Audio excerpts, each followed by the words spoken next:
pre-show thoughts about your insane friend who breaks all his golf clubs. Yeah, that is nuts.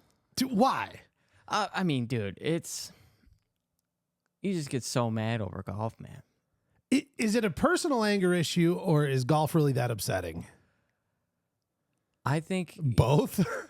Here's the thing. He's kind of like me when it comes to like obsessed over stuff, and we're all obsessed with golf heavily. So all we want to do is play good. Yeah. And when it don't happen, because golf's not a sport like that, where you just can come out and shoot course records, it's just a little frustrating. But did you see in the FedEx Cup, Scottie Scheffler shanked one out of a bunker? Straight, full-blown shank. Yeah.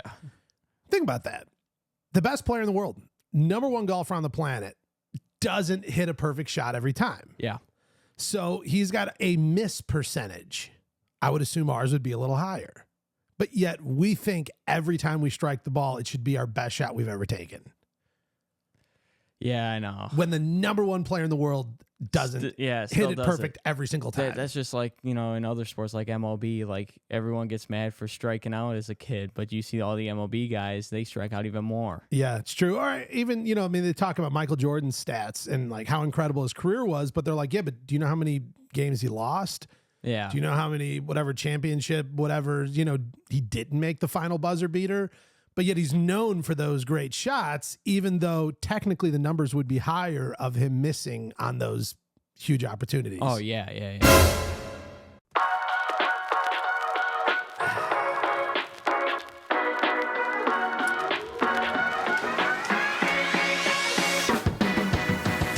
Yo, we are back here on the DansGolfWorld Podcast.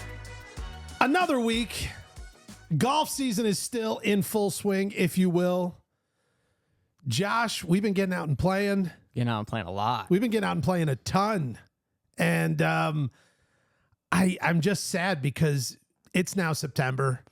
Yeah. The Midwest golf season comes to a rapid end here, like in the next 6 weeks. Yeah. Maybe. Like end of October. End of October. End of whatever, October. Whatever month comes next. Yeah, whatever month. Can we get a calendar in here? Whatever month we are in, man. Yeah, by November, it is tough to find a round. Yeah. And by the end of November, we do every year, we group of guys, we all go out and play on Thanksgiving. We play 9 holes Thanksgiving morning every year. And sometimes it is freezing cold. I mean, I'm talking like cold. Like we there's been snow on the ground years past. Yeah, so and you have to hit it dead on or else it's going to hurt. It's going to hurt. Yeah. It's like the whole thing hurts. Yeah. Because that's just cold. It's right around the corner. You guys have fun doing that? It is fun. It's fun for 2 reasons. It's a great way to kick off Thanksgiving. I mean, we play early. I think it's like everybody's out there at 8 o'clock in the morning or something like that. And we play 9 holes. Doesn't take crazy long, and you're home in time to feast. And, there's nothing greater than a post-round golf nap. Oh, yeah. Then you slam some Thanksgiving food. Oh, that nap comes in hot. It's usually on a couch. You know what I mean? You got whatever, who cares on the TV? Everybody's running around loud and you're just sawing logs. Tryptophan is just flowing through your veins. Morning golf. It's incredible. You want to know what happened with my after round nap on Saturday? Did you get in big trouble? No, I didn't. So ladies don't love it. I gave her heads up. Okay. So all right. It's fair. You know me. I don't usually get trashed on the golf course. Yeah. I don't. You said usually. Don't usually. Right. You don't usually. Yeah. Sounds like you did this time. I did. Well, I don't usually get messed up in general. Yeah. Of course, a couple beers here and there, catch a buzz, but not like this. So, me and my buddy, we decided first round or first 9, we're going to drink 6 beers each, back 9, or 3 beers each, 6-pack. Yeah. Back 9, do the same thing. Well, we finished our first 6-pack by hole 5. Okay. So we had a re-up. And I ended up finishing all of them. We had we had 1 left on 18. We're on the green. I'm like, dude, you have 1 beer left. You didn't finish one? He goes, no, I'm not going to finish. I go, come on, give me it. Come on. I shotgun it. Oh my God. Like at that point, it's no longer like for golf. It's just for the beer. But this is when we were done. Yeah, so it's over. We're waiting for my other buddy and his dad to finish the hole. And I'm sitting there. I'm like, we have to finish this beer. Yeah. I'm like, we're not leaving it. We're not taking it. I'm finishing this beer. He goes, what you going to do? I go, you got a fresh tea? He goes, yeah. I go, fresh give me tea. it. Give me it. He goes, give me the dirty tea. He goes, why? I'm like, just give me the damn tea. He gives me shotguns it. He goes, you're crazy. I'm like, yeah. Well, they had no idea I was messed up. And then I get back to my girlfriend's house because we play right over there all the time. And I tell her, I'm like, hey, I need food and I need a nap. Because we were planning on going out. No, you're going to go shopping, honey. They went shopping in the middle of us playing. Oh, that's good. What happened was we were supposed to go out to eat. That didn't turn out. So I told her, hey, just throw some like pizza rolls or something in there for me. And she did, which was awesome. Walked around her house shirtless. Like I'm messed up. And I go downstairs. We hang out in her basement. I tell her, I'm falling asleep. Don't wake me up. I will wake up in a few hours and I'll be fine. She goes, okay. Well, 4 hours go by. Yes. I was supposed to shoot an Every Inch Counts podcast episode that day. That didn't happen. Oh, God. Dude, I was so trashed. I think I was hungover, but not as bad. Yeah. But there was no way I was even able to shoot an episode that Saturday. What does that do to your golf game? I mean, obviously the shotgun and the beer came at, post round, but overall, like, do you have that tipping point where like it helps, and then it doesn't, or how does that go for you? For me, usually, well, it all depends. There's like a perfect pocket, I feel like, and that's with anything. They call it cruising altitude. Yeah, so like I was at that point where I was messed up, but like, when you get that liquid courage, where you have that like confidence where you're going to stroke it, have a nice stroke and just finish out a hole. That's what happened. So like me and my buddy ended up shooting 85, which is not a good score, but for us is phenomenal for a 2-man scramble for two guys that just started golfing this summer. But yeah, it helps a little bit. A little bit. All right. The fine balance. That's the key. You told me a little bit about this, but this story's just hilarious. How was your weekend? Because I know you golfed this weekend. I did. It was great. Obviously, Labor Day weekend just passed us by. Had a ton of family out at our place on the lake, and had my cousins in town from Georgia, and they golf now. That's sweet. And it's great. They're younger. I think they're like 20-ish. Yeah, they're a couple years younger than me. Give or take. And I mean, they were trash talking and they wanted to go at it. It was fun, all in fun. But you get a couple young bucks who want to, whatever, talk a little. That's fine. And they were convinced that they were going to take me on the course. So we kind of set up like a 2 scramble teams. We had 2 tee times back to back. And I took the older guys. They were the younger guys. And they were convinced that this was a guaranteed lock of a win for them. And I knew that wasn't going to be the case. I mean, I knew that we had these guys. So we're like, well, what can we put on the line here? They're like, let's play for $20. I'm like, we're not playing for $20. My oldest brother, Rich, is like, I have a way better idea. How about this?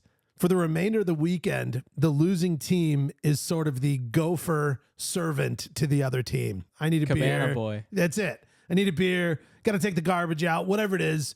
Go grab me some ketchup. That is your job the rest of the weekend. And I feel like when you're playing family, you got cousins involved. That's what you want to do. I don't want your $20. Or you play for hair, or you got to dye your hair or do something. And, I have such beautiful hair under this hat. I don't want to risk that, even though it was a guaranteed lock.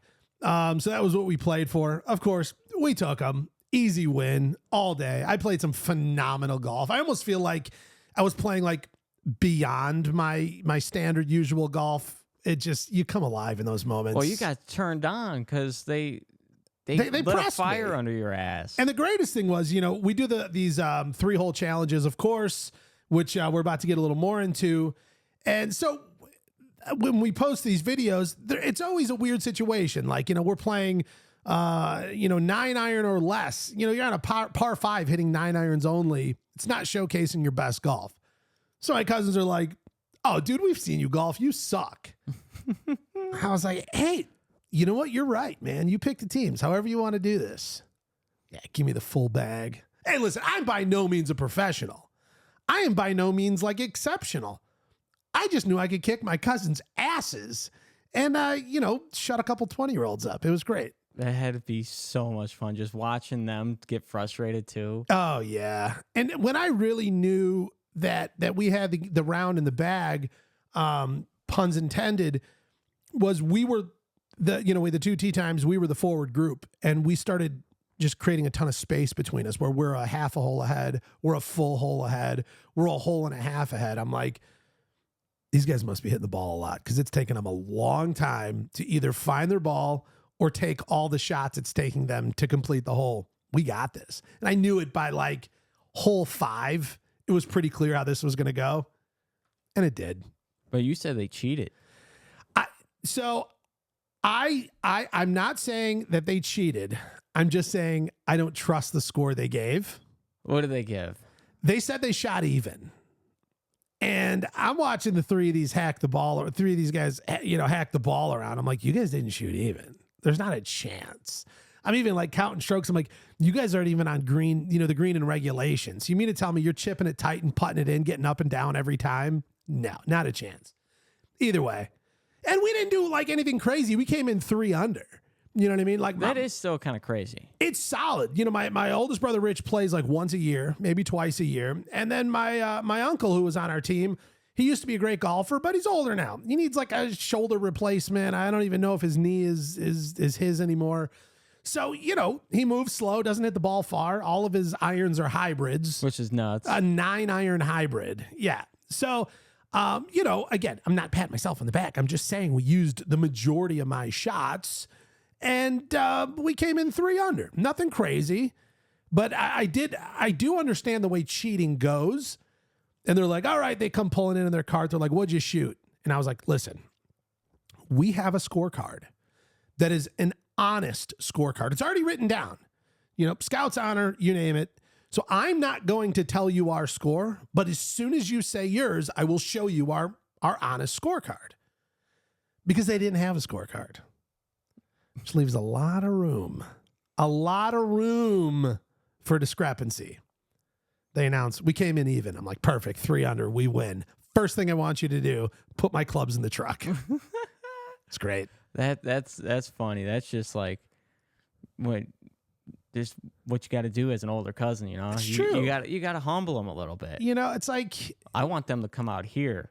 I want to golf them. Well, next month, I'm heading to a wedding for another one of our family members down that way. And they're like, dude, we'll take you on our home course any day. I'm like, you pick the course. I don't care. You anywhere you guys want. Your home course sounds good. Imagine their home course is like, you ever see that video on Bob Does Sports where Bob surprised cold cuts with the shittiest golf course? They told him they're taking him to like one of the greatest courses in the area. And actually they go to like the actual biggest dump golf course in the area. And he's so upset. Oh, yeah. Imagine that's their home course. That's funny. My cousins they're twins, and then the older cousin. So we played, 3 of these brothers were on the team. But the twins, one of them golfs lefty and one of them golfs righty. Oh, that's sweet. Yeah, so if they would get dialed, that would make for one hell of a team. Yeah, because you have with your dog legs, you just need one of them to hit a slice. That's right it. It's down. Like, hey, this is your hole. You poke us out there, and then we'll play it in. I'll try one, but this is your hole. Or if there's a lie in between a tree or something, and a certain way. Yeah, like sometimes, of course, as a righty golfer, I'm stuck, and I wish I could hit lefty, or you try and turn the club upside down. It's like, oh, partner, come in, hit it, smoke it. Yeah, that's pretty much what we do with my buddies too. Yeah, it's a good thing they're not dialed though. Yeah, otherwise I could have been in trouble, been someone's bitch all weekend long. Yeah, but I didn't. We won. It was great. But speaking of rounds of golf, we had our showdown. Yeah, we did. We talked about it for a few weeks. It finally happened, and there's a good chance by the time you folks at home are hearing this podcast, some of the holes will be posted. Yeah. So head on over, check out Dan's Golf World, and look for the latest 3-hole challenge, which was the Dan's Golf World host versus the Every Inch Counts podcast host, the podcast host showdown. Josh, what do you want to say about it? Just watch it. It's entertaining. Just leave it at that? Just leave it at that. It was entertaining. I will say, though, there is a lot more to come. Yeah. There's a lot more to come. I do feel like there were certain moments where, and again, not saying who, but either one of the competitors maybe weren't playing their best. Yeah. You know, more on this side of the table, but I'm not going to sit here and call anybody out, but I do feel like there should be more. There needs to be. Maybe switch up the game a little bit, but you got to see it. You just go watch it. It's fun. I'll be honest, man. I should have no problem hitting those clubs. I know. Was it pressure? Was it the cameras? I don't know. It's not like I haven't hit on camera before. Was it just the magnitude of the moment? You know what it could have been? And I was talking to Faith about it because it could have been a couple of things. I could have been overwhelmed because so behind the scenes, I'm filming all these usually. Yeah. Not only am I filming it, I'm playing. Yeah. And we have two guys with us. Yeah. That are also playing at the same time. Yeah, they weren't on camera. You might see them in the background. Yeah, you'll see them in the background, but I'm used to if I'm recording you guys, I'm not playing. Yeah. I'm strictly recording, this is what's going down. Well, and we had to determine who was in charge of recording because I know on the first hole, there was a moment where one of the shots was not recorded. Yeah. Because it wasn't clear. It was like, wait, am I pressing the record button? Are you pressing the record button? So it just kind of had to get to, it's like, okay, you're in charge of the record button because that way there's no question and we won't miss any more shots because I would say that was 100% my fault where there was a shot of yours that we completely missed. Yeah, but it was fine. Again, you got the confusion. Reaction and everything. It's not like it landed in the green stuff. And there was so many other shots filmed each hole. Oh, yeah. There was a lot of shots. Yeah, man. I feel like the story plays on. We got it dialed down by the last hole. We kind of figured it out. Honestly, it took probably one to figure out how to do it with just me and you. Because, the other guys, they wanted to help, but they... It was best that they didn't, though. Yeah. It was just better that, because we've done a bunch of these by now, and we kind of have a sense of the style and how to shoot it and how it goes. So it's tough if you bring some friends out, they join your group, and you're filming sort of separately from them to them now jump into a production role. And it's tough. The funniest thing is I laugh so hard about it because if you haven't seen any of them, I don't know what you're doing, go check them out. But we have a reaction cam for the other guy, and we're holding the cameras now, and you just some of the shots we're off center, and it's to the point where we can't edit it because your nose is in out of frame or the head starts here. It's just funny. It's what it reminds me of is just a funny buddy challenge video. Yeah, it's a good video. It is. It's fun. Check it out. You got to see this one, and there's more. There's a whole lot more. Yeah. I got a few words to say to you, Dan. Oh, no. About this golf match between you and Josh. Okay. Now, why the fuck was I not there? Haven't you noticed I'm the best thing to happen to this podcast? To leave me here in this cold, dark room and not being able to catch rays with the boys is a little messed up, ain't it? Oh, and you leaving me this weekend with no booze or food. What is wrong with you? If this keeps up, you will get served. Oh, okay. I would like to take this moment in time and formally apologize to Gizmo. You're right. There's no reason why you should have been excluded from that event. However, it was peaceful and enjoyable. And I'm not saying that's because you weren't there. All I'm saying is most things that you're a part of aren't peaceful and enjoyable. That's all I'm saying. It might have been peaceful for you. Not so enjoyable. All right. Well, okay. Here's a promise. Here's a promise I'll make to you, little guy. We'll bring you along eventually. Okay. We'll get you out of the studio here. And if we do leave you here in the studio, we'll keep the liquor cabinet on lock so you can self-medicate. Yeah. He was scratching. I saw him I think some paint's wore off on him. He's scratching over there. He's a troubled soul. Yeah. He is. Too many Juan dailies for this guy. Too many Juan dailies. Hey, I'll tell you something. I haven't had one of those yet. I want to try one, but I'm scared. You're scared? I can't drink tequila. What happens? After the first one, or you have one, so then you have too many, and then I have one, and the way it sits in my stomach. Instantly? Instantly. Or like after a few minutes, something doesn't feel right. Like, of course, I'm not going to just like projectile vomit like right away. But like, say if I have one more, then it'll. Have you ever heard of Ipecac? No.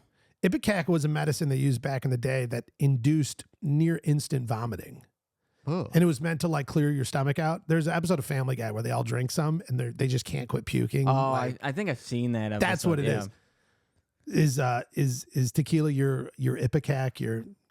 Yeah. So when I was in college, I had a friend. She's Puerto Rican, from Puerto Rican family. All they did was drink tequila. So I'm trying to down tequila shots with them. Yeah. Next thing you know, I'm on the side of their house throwing up. Like, just hacking. Woo. Yeah, it was rough. Is that your sort of preferred way to impress a girlfriend's family? Oh, she wasn't my girlfriend at all. Oh, no. Just someone. Just a friend. Yeah, literally just a college buddy. Yeah, so you're friend zoned. I got it. Moving right along. Speaking of Labor Day weekend, we just concluded the FedEx Cup, the season-long race. Mm-hmm. Okay, here's what I'm going to say about the Tour Championship, the FedEx Cup. I enjoyed it. So did I. And you know what?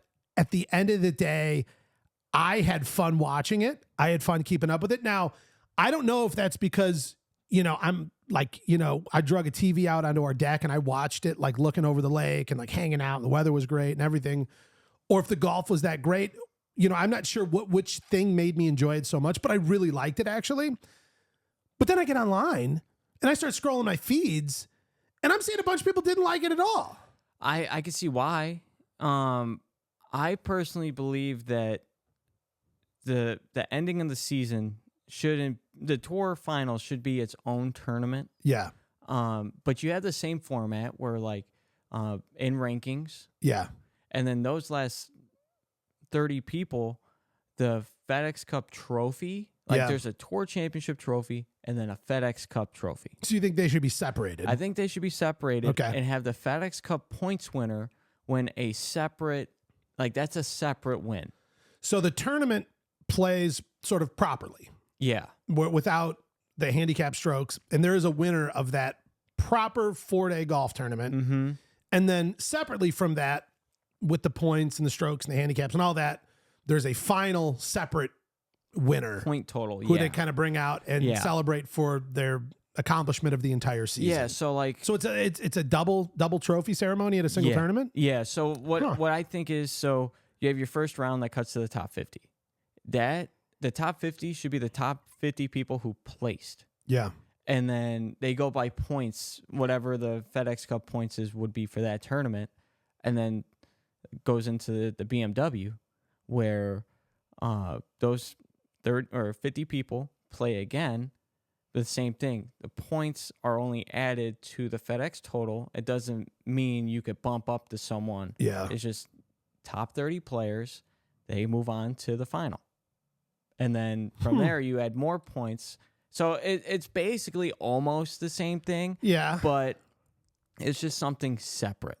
Yeah. I don't know. I'm curious how that would play out. Where does it take away from the grandeur of the ultimate season winner, where we're going to celebrate this other person who kind of actually beat me, and then we're going to celebrate me for just like winning this longer journey?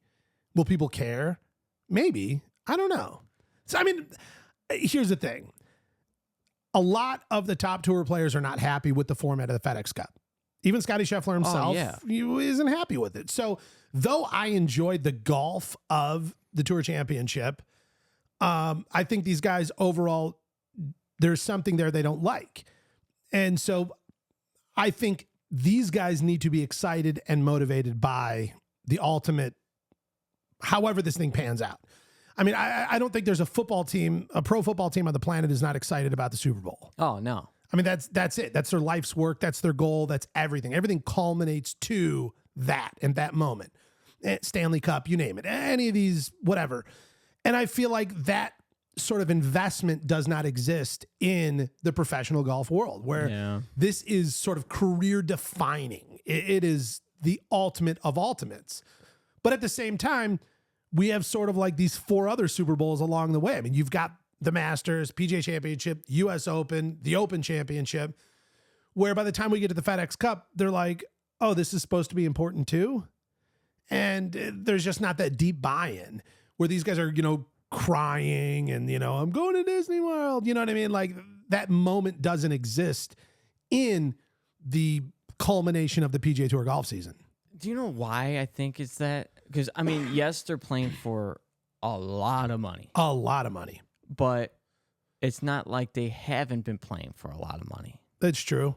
Well, I mean, what Scottie Scheffler made $62, almost $63 million this season.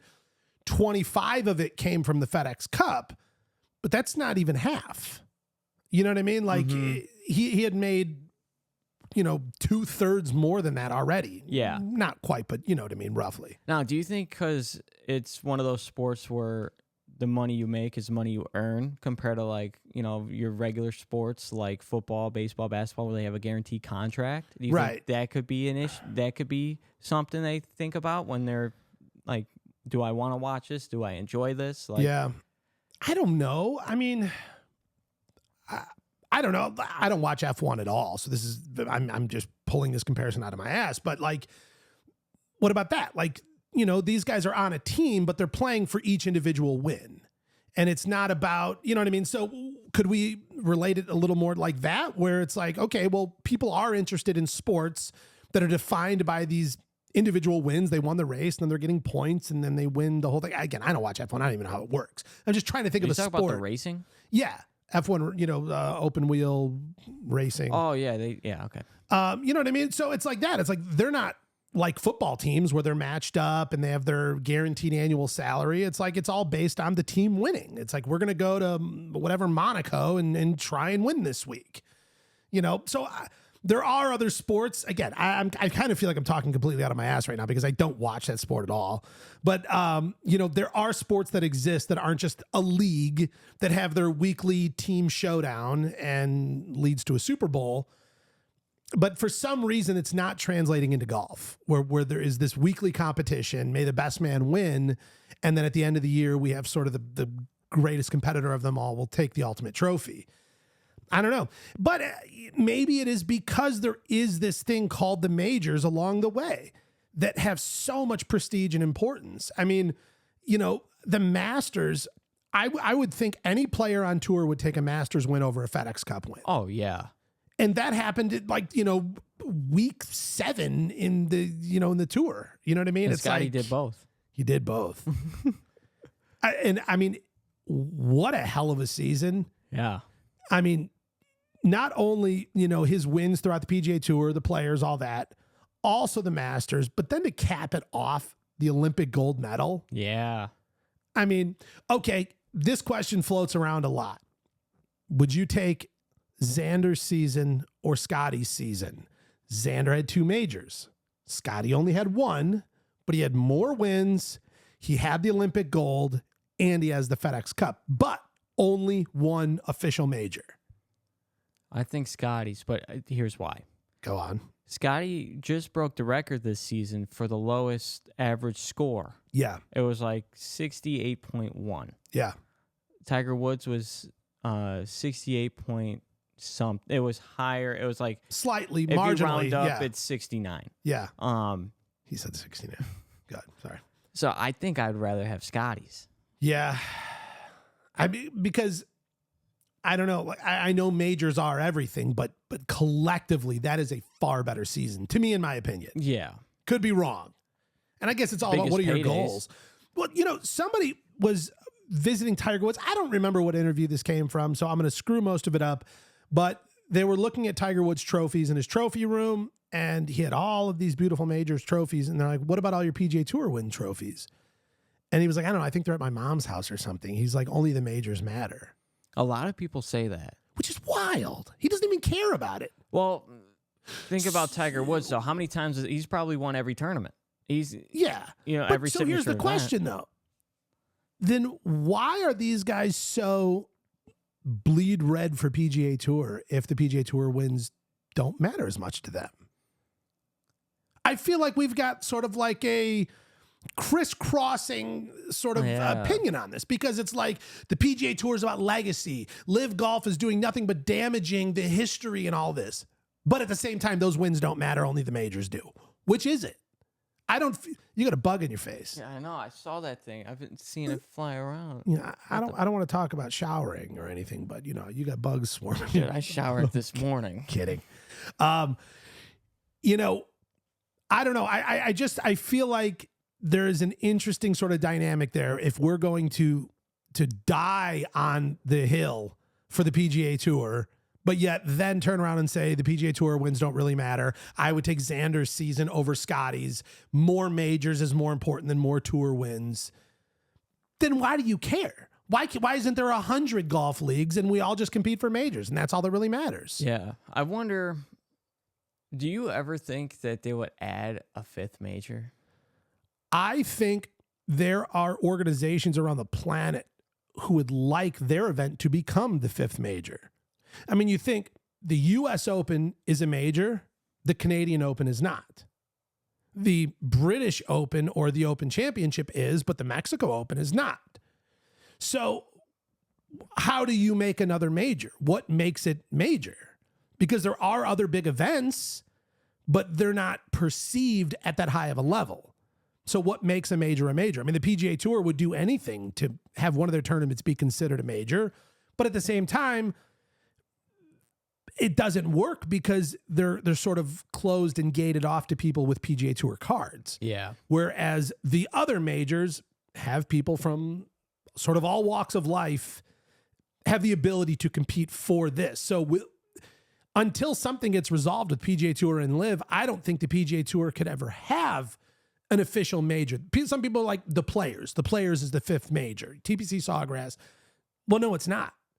Because where's Brooks Koepka then? Yeah. Where is Bryson DeChambeau? Where is, these amateurs who come out of nowhere? Where's the Michael Blocks of the world who, have their chance to shine at a PGA Championship? There are no sort of external competitors. It's sort of walled off. So to me, it never can be a major. So how do you make another major? I don't know. What if they made, and this is so outlandish and crazy, but what if they had a major like tour? Like where you have once a month as a major. Yeah. You still have your normal US Open, normal Masters, normal PGA Championship, normal Open Championship, but then you start sprinkling all these, like, you said the Canadian Open, the Mexico Open, the Australian Open, all these big tournaments that are just huge around the world that the PGA Tour is just not involved with. What if they made like the schedule where once a month at maybe the end of each month, you have a major championship? One, it would bring a whole new faces on TV for the game of golf. Yeah. Potential for those guys to see the PGA Tour guys and play with the PGA Tour guys. They'll get into the PGA Tour or Live because they're both going to be in there. Maybe this is potentially the future of the Live Golf PGA Tour conversation, negotiation.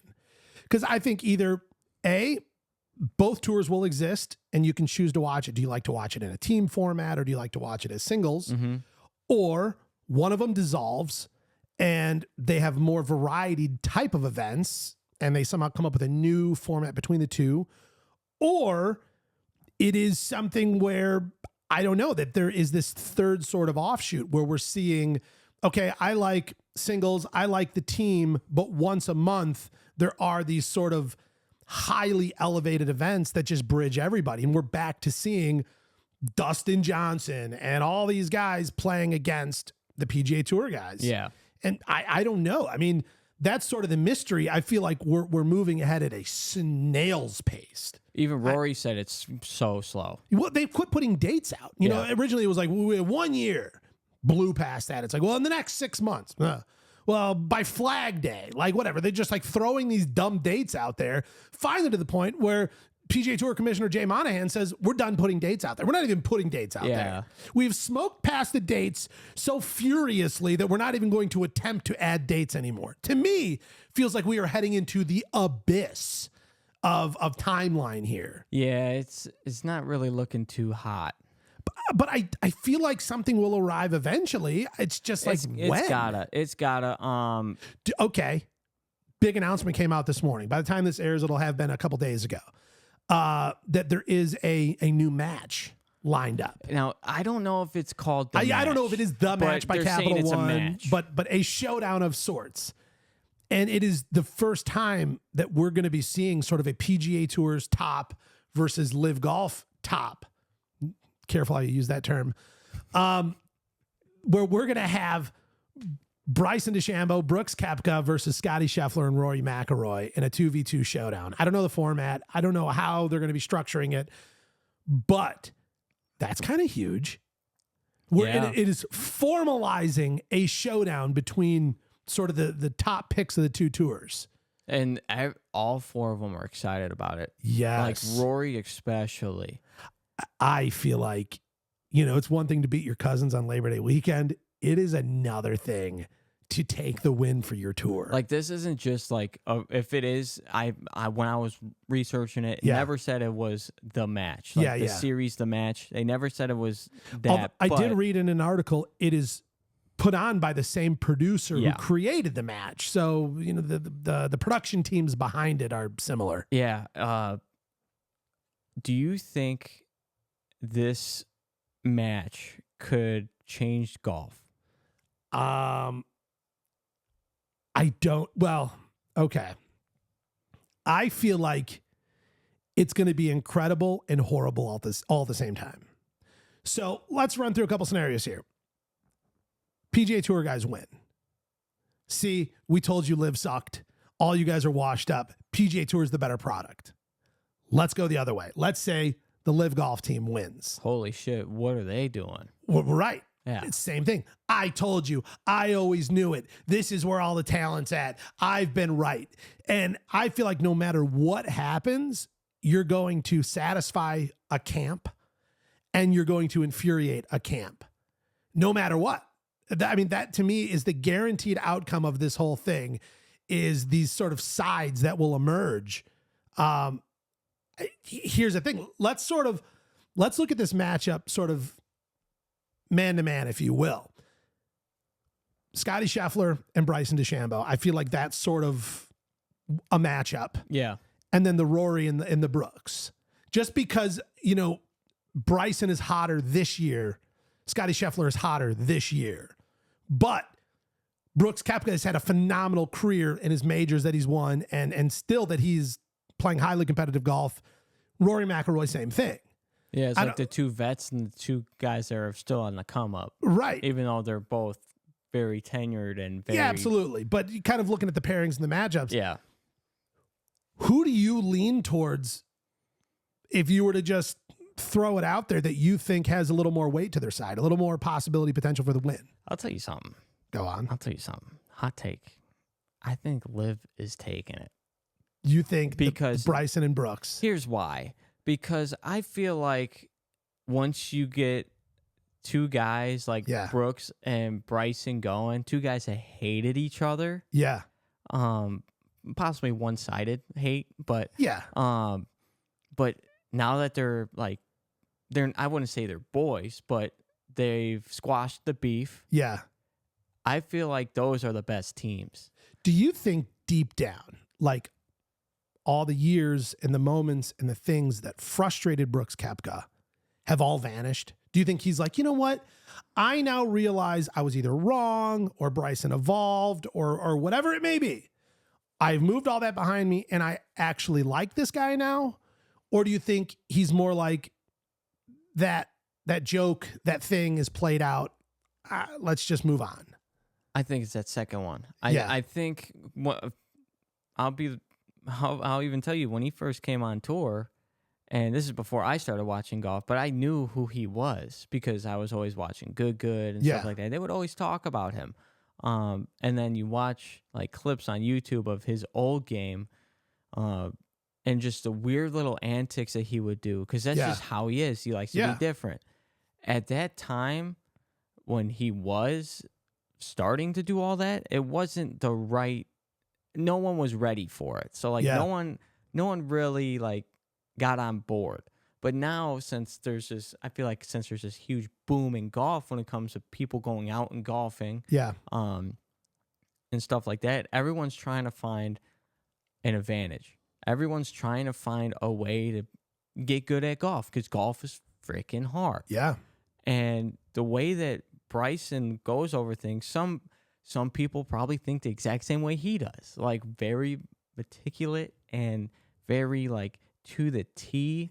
Like you have people like that are now golfing, really look into it. Most of the time it's young kids that, you know, they go pick up a baseball bat and they can hit it over the fence first try, but when they go hit a golf ball, they're like, what? Why can't I do this? Yeah. Why do I instantly suck? Yeah. Here's what I do think. Regardless of how Brooks Koepka feels about Bryson DeChambeau right now, I feel like if they win that together, my favorite moment will be seeing the two of them celebrate together, probably like that instant embrace, like we did it, you know, whatever. That's going to be an interesting moment. I would like to see him win. I also think it'd be interesting that they both hate losing, but I think Brooks Koepka hates it more. Yeah. I get the sense that he hates losing more. And he even did this interview about his, when he doesn't play well in a major, that he sort of has this punishment routine worked out with his personal trainers, where if he does not perform well in a major, they give him, when he gets home, the hardest workout of the year to date of that moment, where they just, it is just absolute punishment. And he knows it and they know it, and that's it. I mean, he literally, you know, takes his own lashings, you know, self-inflicted lashings for not performing well. I don't think Bryson approaches a loss in that sort of fashion. No. So here's what I'm curious of. If they don't win, will that anger be directed on himself like in a major? It comes down to you. You didn't perform well. You deserve this exercise punishment, whatever. But now it's a we. Yeah. If they don't win, is it your fault? It all depends on the format. Yeah. But I was also, I just caught in my head, Full Swing Season 2. Yeah. Was Koepka talking about wanting to have more majors than Rory? I Because they don't have the remember same. that moment. I think they have the same, and he was like really close to it. Yeah. So you have that feud. Yeah. I want to watch it so bad. Think it's going to be pay-per-view? No, it's going to be on TNT. Is it really? TNT in December. Just straight up like regular broadcast. Mm-hmm. Wow. Yeah. Huh. Probably be at night. Hope so. And it'll probably still be daylight out in Vegas. Yeah. Be like 7 o'clock here, where it's pitch black in December, where it's super bright out there. And it's still like summer golfing weather in Vegas. Yeah. Meanwhile, we got a foot of snow on the ground here in the Midwest. Yeah, I know. Yo, did you see the Creator Classic? I did. You know what? Okay. I have a lot of thoughts about it. I do too. I would say my overarching thought on it overall, that it was cool.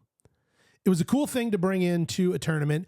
These guys that, you know, we all watch and follow and like and subscribe and all that, you know, to get to see them on a PGA Tour course the day before a tournament. So the course is set, the grandstands are there, the cameras are, I mean, everything. Like, where it's not just a YouTube video, it's a production. It is full-blown Tour Championship level production.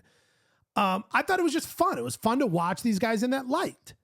I felt like the prizing structure was very weird. Mm-hmm. That there wasn't enough on the line. To me, that part of it made it feel like, here, we'll let you kids play on it before the big boys do. Yeah. Like, what were they playing for? A Blackstone grill? Yeah. They're playing for a grill. Did you see any of those memes where some of the creators were warming up in a bunker and Scottie Scheffler was next to him? Oh, it was Fat Perez. He goes, when two people are playing for the same, or It was like two people playing at the same tournament, but different prize. Yeah, and it was like he's playing for a grill and he's playing for $25 million. A grill for Fat Perez is a solid win. It would be, but it feels a little stupid. It did, but do you know what I noticed though? Like these guys are good golfers. Yeah. But one or two factors come into play. You realize how good the PGA Tour players really are. Yeah. Because you see these guys on YouTube just hitting stupid scores still. Yeah. But you come on this course, and there were high scores. I mean, there were a couple of guys that were under. Yeah. But also, for my second point, it adds in there, these guys don't play tournament golf.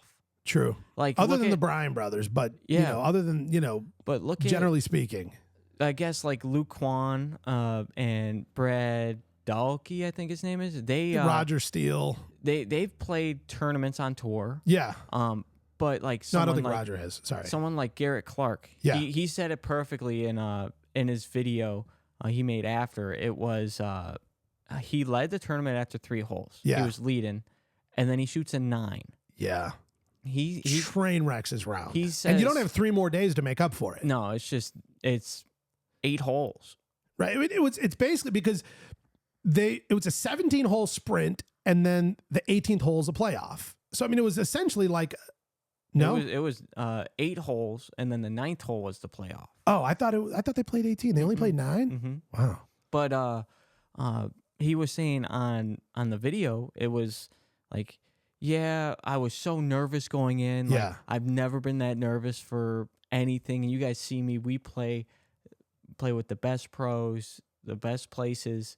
And then he goes, another thing is he doesn't play in tournaments. Yeah. So I have a feeling this is going to change the YouTube scene, not saying right away, but slowly, where you see these guys starting to put on bigger. Yeah. Like, they had the good opens and stuff like that, but this is going to be probably bigger. If this is reoccurring and this keeps happening, these guys will start preparing differently.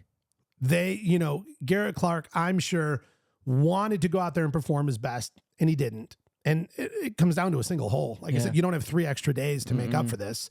So one bad hole, you've got to just play a very brief, flawless round. On a relatively hard course, too, to make up on. Pressure through the moon. It's not just like your own hired camera guys with your own golf gang and we're kind of like in our own zone.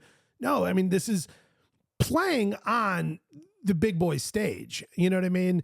Even though, no, it wasn't broadcast on, like prime time or whatever. Either way, it was a big audience, a big opportunity. I think if this is a reoccurring thing, if they are going to do these creator showdowns in conjunction with PGA Tour tournaments, guys like Garrett Clark will start preparing differently. Yeah. And you didn't even see Grant Horvath in there. He didn't even play. Why? I think he was on commentary. Why? Do you know what it might be? There was, when he did his video with Phil Mickelson was talking to him about, why haven't you tried to get on tour and all that stuff? And he goes, you know what? I played a little bit in college, played in high school, and I'll tell you something. There's something about me golfing competitively. Like, he goes, of course, I love, I want to beat you right now. That's what I want to do. But playing in tournaments, being competitive that way, he goes, that's just not for me. I get too antsy. I start, like, blade and everything, weird. Yeah, because his whole channel essentially is playing competitively, just in these much smaller sort of formats. But he's playing competitively constantly, for his channel or on someone else's channel. I mean, that's crazy to me, because I feel like, okay, in your opinion, Garrett Clark or Grant Horvath, if they were to Grant, 100%. Even Garrett will say that. So the fact that he's not playing in that is just crazy to me. Yeah. It's for a grill. You know what I mean? Like, it's not even like this is the most high pressure situation. You're playing for a grill. Yeah. Which makes it sound even more stupid. Do you know what would be cool, though? And I wish they would do it like another thing that happens once a month or something. And you could just produce it on YouTube. You don't even have to put it on live broadcast. There was over 100,000 people watching live. Yeah. When we turned it on. And it would be cool to do that. But also, I was thinking another thing too. All these creators, they have a producer. They got camera guys. Yeah. Have them be the producers of the telecast or the broadcast. Have them on cameras. Have them, depending on who it is, like they had Rappaport on the mic. Yeah, which was cool. I thought he did a good job. Someone like that, where like, or another person on a channel, or like they even had Joel Dahman out there, like catching like the walking interviews. Like, for example, like you have Fat Perez. Yeah, Bob the Sports was his caddy. But you could have Joey Colcutt's like out with a microphone, just like going up to people. Someone that has got personality, get the whole everyone's team. Me, involved. I will do it. Fine, I'll do it. I just think that'd be a cool idea to get everyone involved in it, not just one or two golfers from a group or one person from anywhere. Do you think? How often do you think this should occur? Once a month? Yeah, I'm not saying do this every week. Doesn't have to be every single week. Doesn't have to be, whatever. Once a month tournaments. Just like, or maybe at all the signature events. And majors. Well, that's a different story. That would be cool. Imagine because PGA Tour doesn't have control of that. So for you to say that you want it at all the majors, you need each organization to buy in and get on board. And I think they will. Potentially. But I think either way, I think the PGA Tour can make that decision internally. And because here's the thing, golf is so much bigger than the PGA Tour by itself. Far more people book tee times and play golf than do tune into the PGA Tour. Yeah. I also believe more people tune into their favorite golf content creators than tune into the PGA Tour. Yeah, like I'm watching Bob Does Sports every day. I'm not watching PGA Tour every day. So it's almost like we're not letting you guys come out here and have fun on our course. We need you guys out here having fun on our course. And there should be a little more at stake than a grill. Oh, yeah. There should be. Take it a little more serious. You know what would have been cool if they made like a YouTube play button? Yeah. Like somehow like a play button trophy? Yeah. Yeah. That would have been cool. Dude, get YouTube involved. Yeah. I mean, because the thing was, it aired on YouTube or what was it on? It was on TV too. Was it? Yeah, I forgot. I didn't know what channel it was on, but it was on TV, and then they streamed it also on YouTube. How great would it be for YouTube to step up to the plate and take a big sponsorship role of that? Dude, that'd be perfect. That is such a brilliant sponsorship pairing. Yeah. Because that's where all these guys live anyway. They all are driving so much revenue into the YouTube platform, as well as extracting revenue from the YouTube platform. To now just get them behind it and support it would be a blast. Oh, yeah. But we didn't even say who won. Luke Kwan won. Yeah. He's an ex-Good member. I don't know why he left Good. Did you see the discrepancy on the sort of frustration from Roger Steele from the last hole? No. So one of the Bryan brothers, I think it was Wesley, he hits his tee shot and hits it this like weird left direction. He knows the hole. He knows how to play this hole. Roger Steele steps up, hits hybrid, and sort of plays a much more conservative path, not knowing that the more advantageous line was hit driver and kind of bomb it down this left side. Luke Kwan steps up, and then the Bryan brother steps up and shows Luke Kwan the line. Oh. And says, what you want to do is play it down this side and just bomb it over whatever tree line or whatever. And Roger Steele's like, well, what was that? Yeah, why don't you tell me? Right, like... And so people online are like, yeah, but you got to see him hit his shot, so you already got to see the line. Okay. If I don't know the strategy for the hole and I see you just yank one way off to the left, I'm not going to assume that I should follow you. I'm going to hit middle of the fairway. Right. I'm going to assume, did he miss? Is he dead? Is this thing out of bounds? Like, I don't know where he just went. I don't know this hole. So I'm going to stick with my strategy and play it a little more conservatively. But then you walk up to the following guy and let him now know what this hole looks like and how to play it. And, ultimately at the end of the day, it could have potentially cost him a grill. Yeah. But I just think that's a weird move a little bit, maybe. I don't know. I'm not judging anybody. I'm just saying, like, in terms of tournament fairness, you know what I mean? It's a little bit of a weird move. They always got to mess with the Chicago kid, man. You know what I mean? And I met Roger Steele very briefly at the Masters. It was like this cool after party. Very nice guy. Said hello to him. I haven't met any of those other guys, so I was rooting for him just because we've had a brief interaction. But I felt like maybe that was He got a little bit of the short end of the stick there. You think so? Maybe. Feel bad for the guy. You know, I'm usually watching YouTube. What are you watching on YouTube? Golf. Oh, okay. So I don't know where you're going with this. So that and Instagram. I'm always seeing people watching swings, trying to replicate it, you know, and I'm trying to understand my golf swing. Yeah. And are there any like tips from YouTubers, or do you prefer pros? I've got a handful of YouTubers that I really, really like, that I've watched for years. And I sort of take pieces from all of them.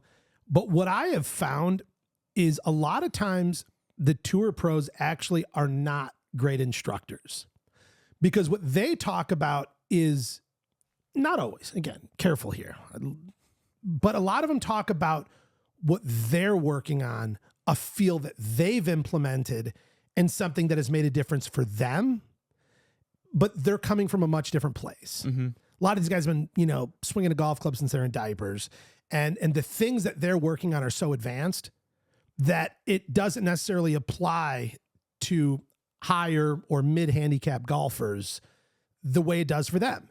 And it's cool, but it just doesn't relate.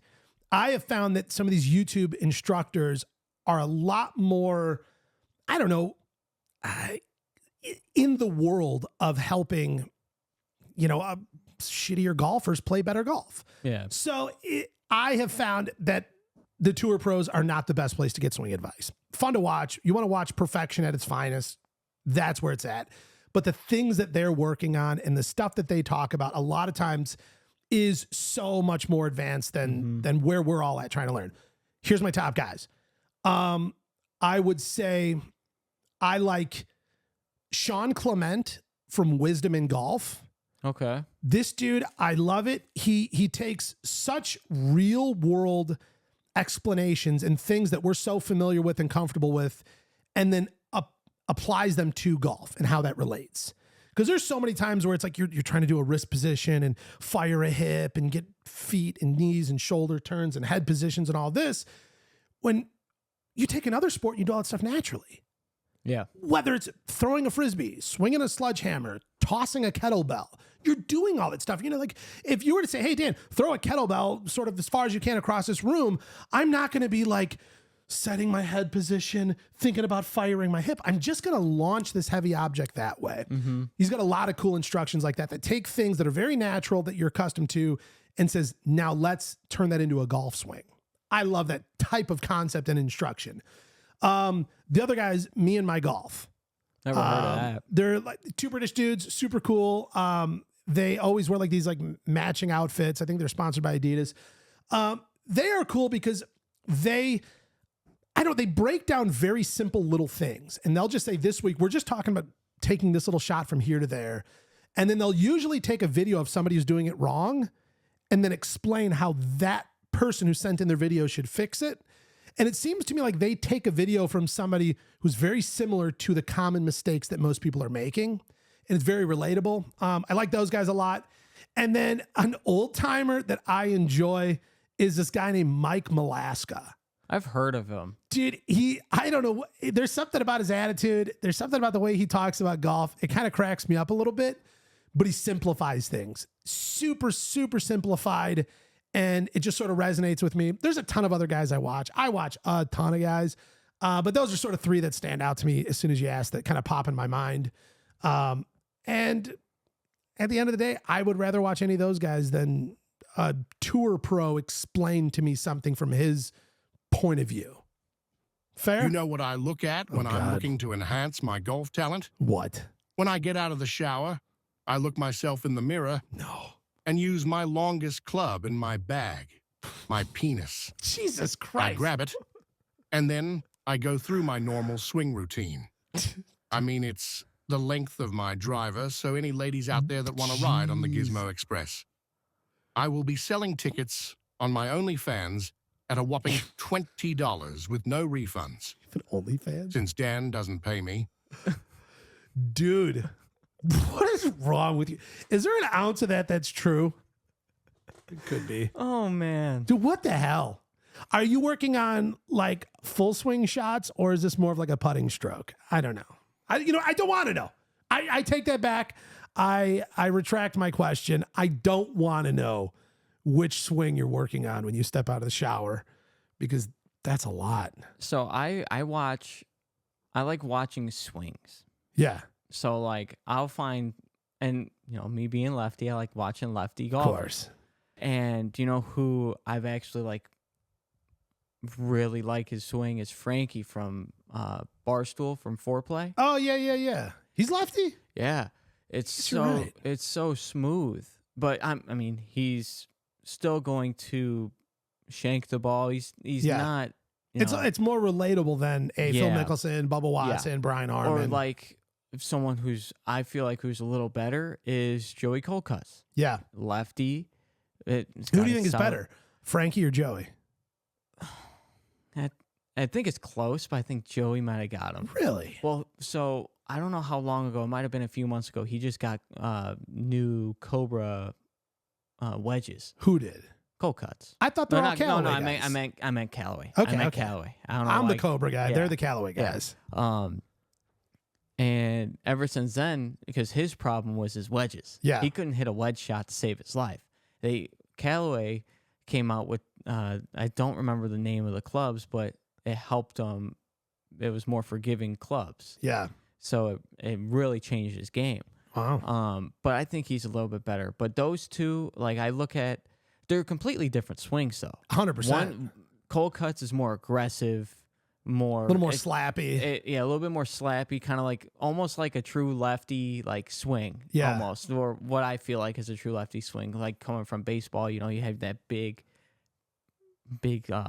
swing going, almost dropping your shoulder every time. But then you have Frankie's, which is just as dynamic can be. Yeah. Like, boom, just right there. It's simple. It's compact. Simple, yeah. Hits it far. Mm-hmm. To me, if I were to put money on one or the other, I would think that Frankie would be the superior golfer. Maybe not by a ton, but I'm just saying if I had to put money on him, they're stepping up to the first tee, I'm going to throw it down Frankie's side. I just feel like for a longer period of time, we've watched him play a little more consistent golf. Mm-hmm. My opinion. But as we know in amateur golf, if it's not your day, it's not your day. No. And if it comes down to a one-round showdown, it could be anyone's. Yeah. Yeah. Have you ever tried one of these? No, what is that? Is this smelling salt? It's not smelling salt, but this did come up on my TikTok. It is for smelling. But that's brand new. It's never been opened. Do you have one that's open? Is that open? Yeah, open that one. Oh. It's never been used. This thing, I keep seeing it on my TikTok, so I literally just ordered it, and I don't even know why. And I can smell it from here. Yeah, it's a lot. And it's straight up like, hold on. Oh, you straight up put it in the nostril? Oh, I take it on full bore. All right, I guess. Just give it a rip and see how you feel about this. Oh. Oh. It's a rush. Oh, man. Yeah. I like it, though. No, it's good. I like it. It's a lot. Yep. It's a lot. It's like a Vapor Wicks rub, whatever it's called. Yeah, it's like putting Vicks Vapor Rub square up the nose. Yeah, it's cleans you out though, right? Oh, he's going back. I'll go back. I'm addicted. Oh. Yeah, this is not sponsored. This is by no means a plug. It just seemed like fun because I did see these on a TikTok Are my shop. eyes watering? They're a little glassy. A little glassy? They're looking a little, looks like you're getting a little moist, a little damp. Is that fun? Yeah, it is fun. It is kind of fun. I'm going to take this with us on the golf course today. You should. Just be like, Hold on. I'm ready. Suck it in. Have you ever done smelling salts? I have some. They're Yeah. at my desk. They're insane. Maybe we should rip that in the next pod. Yeah. Smelling salts before we start. Yeah. All right. Coming up here shortly, we got the Live Golf Tournament coming to Chicago.